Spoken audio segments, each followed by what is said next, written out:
chegando. Chega. Então. Vai, filho. E aí, cuzão? E aí, pera aí então, filho. Você quer guerra terástica, que é paz, eu quero em dobro. Nossa, ai. Ai. Nossa, você... Agora, vem aqui. Vem aqui, cuzão. Vem aqui, dedão. Vem aqui, pode pá então. Vem aqui. Pode pá então, filho. Ô, e aí, galera do YouTube? Firmeza? Beleza. Tem mulher agora, velho. Galera, estamos aqui com o nosso segundo vídeo do canal. Vamos gravar. Comendo canela no pó. Matheus Rodrigues que mandou pra nós. Salve pra você. Salve, pai. Aí, galera, ó. Canela em pó mesmo, ó. Vamos comer aqui, né?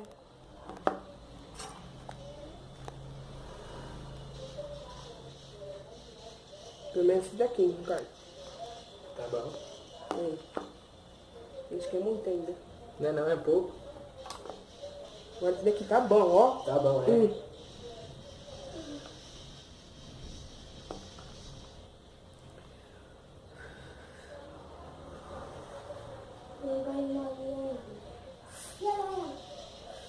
Vai, filho.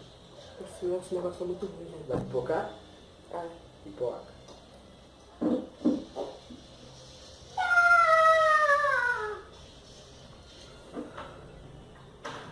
Seu irmão jogando com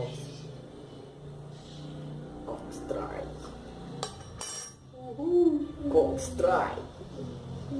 Hardcore, mano.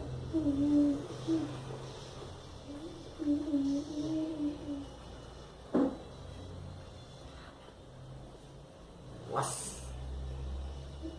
É ruim, né? Puta que merda. Otávio, você tá ouvindo?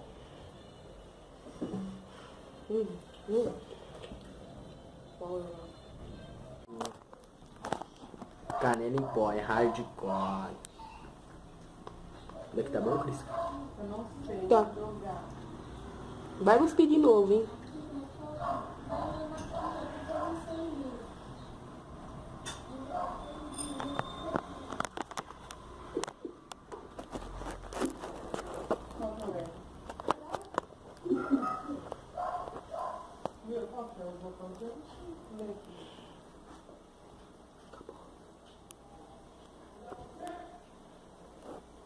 E aí, galera, vocês viram que não conseguiu completar esse desafio, né? Hardcore mesmo. Pelo menos esse não conseguiu, parceiro.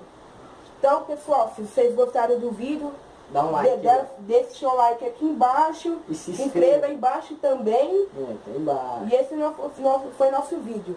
Fala. Ela veio quente e hoje eu tô fervendo. Que ela veio quente, hoje eu tô fervendo. Quer desafiar, não tô entendendo. Mexeu com R7, vai voltar caixa ardendo. Vai que o Elipe é baile de favela. Que a Marconi é baile de favela. Que a São Rafael é baile de favela. E os menor preparado pra fuder caixa dela. Vai Elisa Maria é baile de favela.